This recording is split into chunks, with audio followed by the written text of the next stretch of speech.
Kaya naalala niyo nung pumunta ako ng Cavite, tutubos ako ng lisensya B. So ngayon papunta na ako ng Cavite. Abangan ninyo, ay bablog ko kung paano pagtubos ng pagbabayad ng ticket mo sa huli sa Cavite.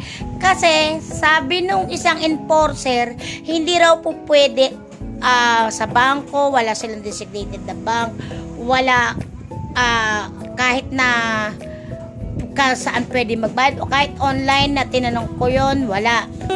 Meron na sabi nila, dito na lang ako sa Manila, magbabayad ako. So, sabi, doon lang daw sa city ng Bacoor. Mamaya, aalamin natin kung ano ang totoo na kung halimbawa tiga Baguio ka at mahuhuli ka. Pwede ba? O meron bang online or banking na pwedeng bayaran? Just watch.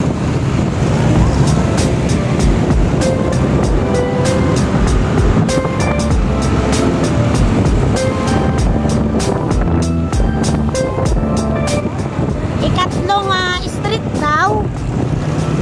Sa ikatlong street, kanan doon daw ang City Hall nila.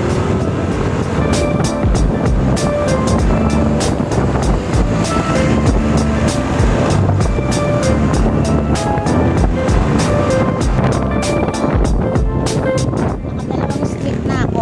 Peterbilt Road, Speaker Road.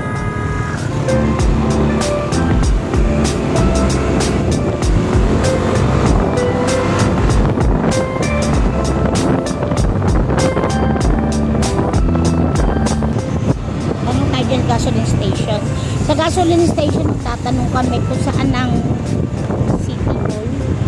Bacoor City Hall. Ayan.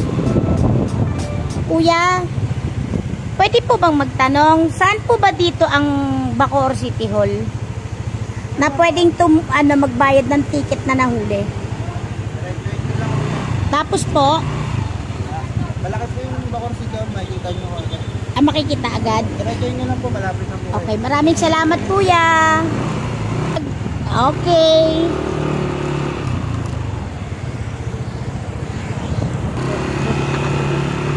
Okay, makikita lang daw, malaki daw ang City Hall ng Bacoor. Ayun, katabi, legislative.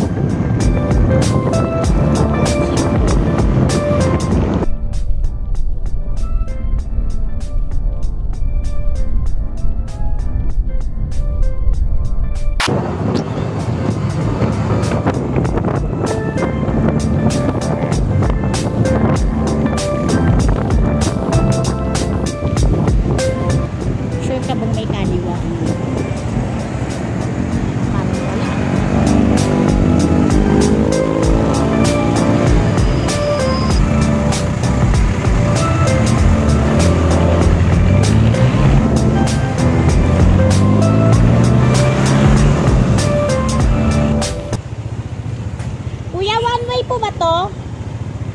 Hindi. City Hall. Tama ba? Salamat. Mahirap na eh. Nauhuli pa lang, huli na naman. Andito na tayo sa Bacoor City Hall.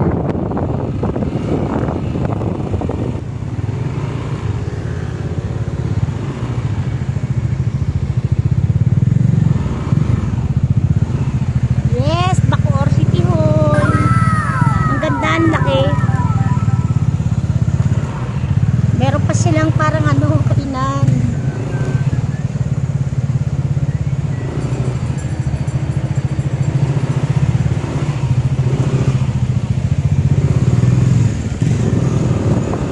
Hanapin natin kung saan tayo pwede mag-park.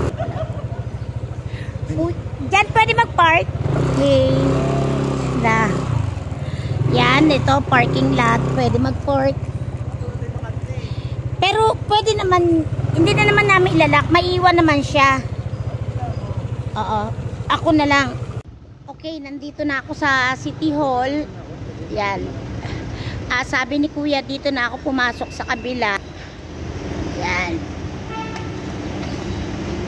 Dito natin malalaman ang procedure at paano gagawin. Alamin natin. Okay. Kuya, pwede naman to, di ba? Pwede to sa loob. Magbibideo lang ako. Okay, papasok na tayo ng Bacoor. Maganda rin yung lugar nila. Yes. Malalaman na natin kung anong ano. Tapos meron daw ditong, eto yata yung sinasabing elevator. Ground floor daw. Kuya, pwede ba magtanong yung pagbabayad ng ticket saan po? Ticket saan po? Ng huli. Sa taas po? Okay. Mali pa yun, nakuha natin di ground. Parang base. Ground floor sabi. Siguro lower ground to. Yan. Grabe.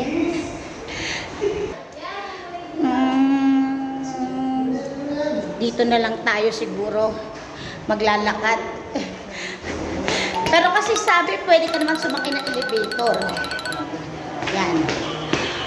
Oh, so dito na yata, real property tax. Kuya, pwede magtanong, saan po pwede magbayad pag nahuli ka yung ticket mo? Okay.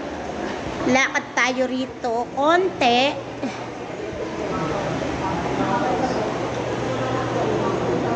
Konti. Tapos kaliwa. Ito. So, saan kaya dito? Siguro ito, traffic management. Dito try natin magtanong. Ayan, pumunta na ako rito. Binigay ko na yung blue ticket ko. Binigyan ako nila, sir, ng didiretso ko ng treasury. Dali lang. So, hanapin natin kung saan yung treasury section. Alam mo, ang ganda ng Bacoor. Maganda talaga. Para siyang hotel. Marirelax ka din pag nakita mo rito. Meron ka, pagbungad doon, may kape. Ayan, ang ganda. May stage pa sila, oh. Siguro dito sila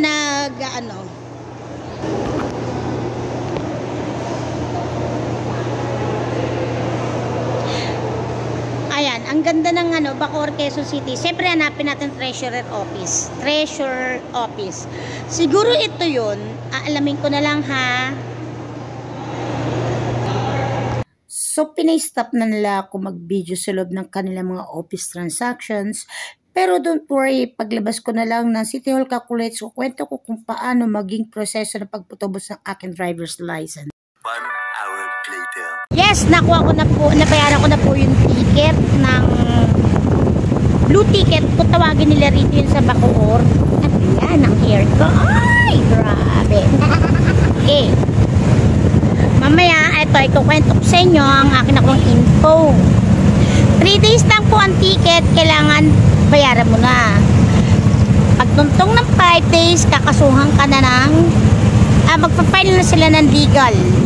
Pag hindi mo binayaran yung ticket dito sa Bacoor. Pero, pwede mo naman daw i-contest yun. According to, dun sa natanungan kong admin.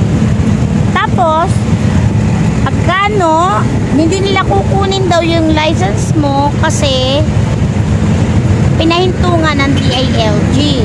So, pag nabayaran mo na, una mo pupuntahan is doon sa City Hall. Pagpunta mo ng City Hall, diretso ka na ng ground level, ground floor. Sa bandang likod ng elevator, nandun ang kanilang opisina. Tapos, pagka punta mo doon, ibibigay mo yung blue ticket mo. Pagkabigay mo ng blue ticket mo, bibigyan ka nila ng isang papel na 50 latan nila at kung magkano ang violation ticket. Pagkatapos nun, didiretso ka ng Treasury Office. Dahil dun ka magbabayad at hindi tumatanggap sa Bacoor Traffic Management